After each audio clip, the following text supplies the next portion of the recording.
Well, hello friends, it's Audrey from Odds and Ends, and I'm going to do something I don't normally do. I'm going to record things in two segments, but it's not ready, so I'm going to have a part two, and I'm not going to leave you hanging, so I'll just record what I have done right now, and then I will show you.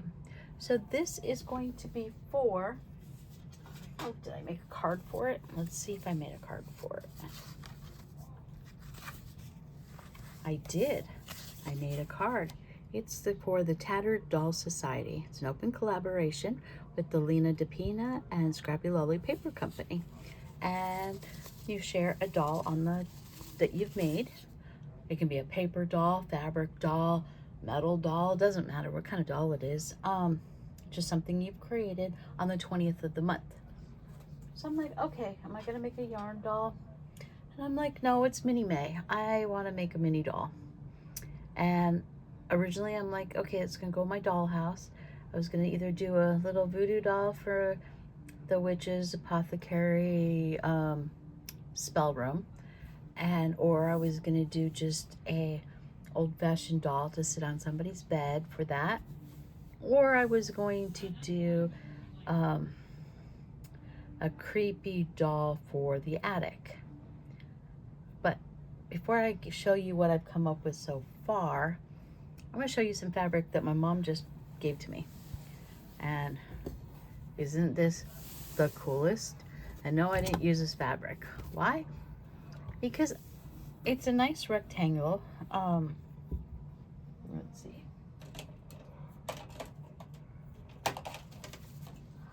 It is about 18 inches wide. Guess I should do it this way. About 22 inches long, but the colors are just fabulous. And since it's such a good rectangle, I hate to cut it because then I might not have enough fabric when I want to do something with it. But it's definitely going to go in my dollhouse because it matches fabulously with these pink chairs. And I had every intention of painting this table and chair set. But since it goes so well with this fabric, I don't think I can. I think whatever room, this may not be the kitchen table now. This might be a different, I mean, shoot, this could be sitting outside. I can make a rug out of this or wallpaper. I don't know. But it just matches too well, and I'm going to leave it alone, and I'm just going to, yeah. So we're gonna keep the table and chairs hot pink, and I'm gonna do something with this fabric. I mean, at the very least, I can make little pillows for the chairs with this. I don't know. So let me show you what other fabric I got.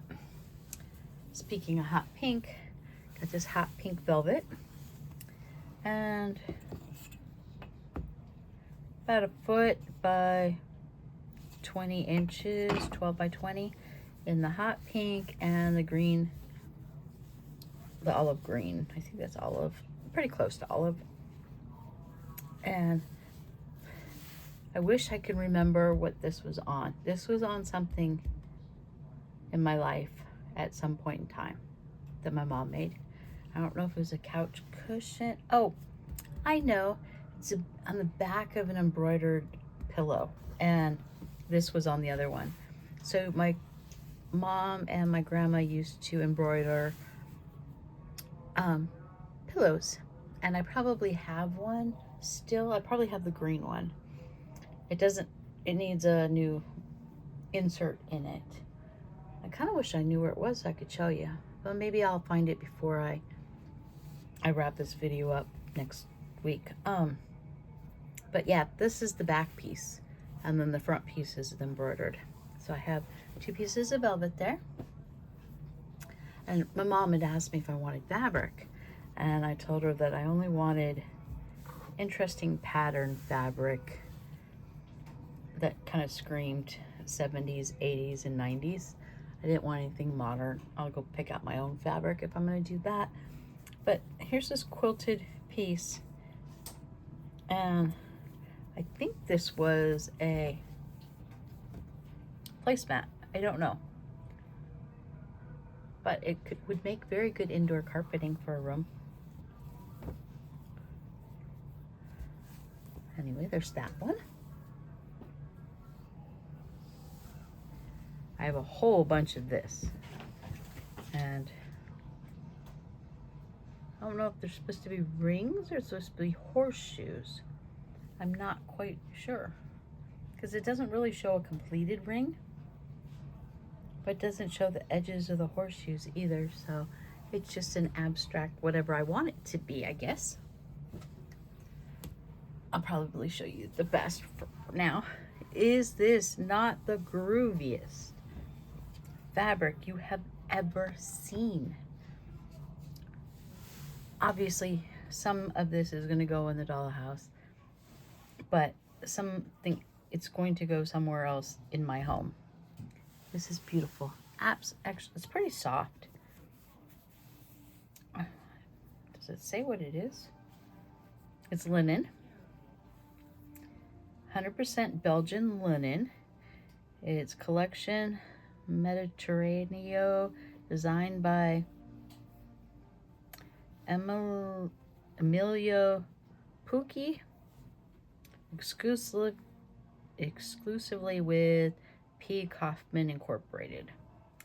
It is so soft, and it is so pretty, and there's so much. I could make a dress. I could probably recover my couch. I don't know. Fabulous. This texture, not so great. This is wool, and it's itchy, but I do like the plaid. So I have a lot of that. We have this, and I'll show you the reverse of this. I kind of like the reverse better, but they're both pretty groovy. Very dated, but I like it. There's nothing wrong with dated. Shh. Oh, the dogs are going to be loud now. Okay. I have a whole bunch of felt that is slightly discolored. I have this olive green. I have yellow. I have white that's water stained. Must have leaked somewhere. And I have a whole bunch of this, and this is only a small piece. It is trim, and I'm not sure what it was for, but I'll show you what I did with some of it. And I only use an itty bitty teeny piece. I've got that, and I've got a whole bunch more. I have this remnant. It is about 13 inches wide. I don't know, about 4 feet long. But it's fabulous. I don't know what I'm going to do with it, but I will do something. It is DuPont Zephyl Soil and Stain Repellent. And I think that's the only words on it, so I can't tell you designer or whatever. Okay, now we have some. This just screams my childhood. Yeah. This is Raggedy Ann and Andy era. Okay, we have, I believe this was a sample, and that's the back side. Looks like upholstery sample, and I think my sister reupholstered one of her armchairs, and that is why she purchased several samples. So I think that's what these are from. We have sea green. I'm not a seamstress. I don't know the names of all these fabrics, but it's corded. I love this. I came real close to making a doll out of that last night, but and I need to make a bigger doll, not a small doll, but not a tiny doll. Here's another piece of upholstery fabric. And then here's the back side, which is just as cool. Here's another pattern upholstery piece. And I think they'll make great rugs. We have this one too. And a piece of semi-shag orange carpet that I think I am going to make into a rug for my dollhouse. Absolutely perfect. So with that being said, let's go on to what I made. Let me pause this. Let me go get my inspiration piece.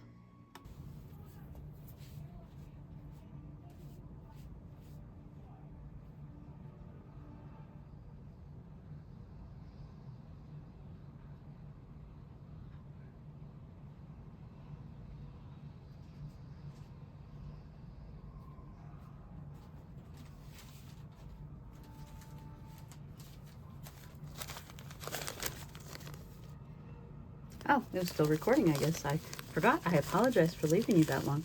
It is black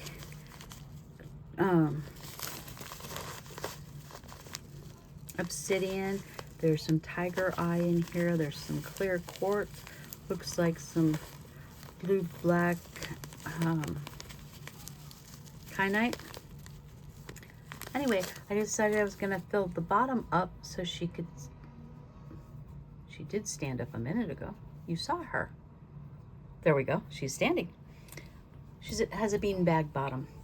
Her head is filled with felt, and her chest has a rose amethyst in it because every single one of the dolls I've ever made has a rose amethyst heart. Because I don't make dolls without a heart.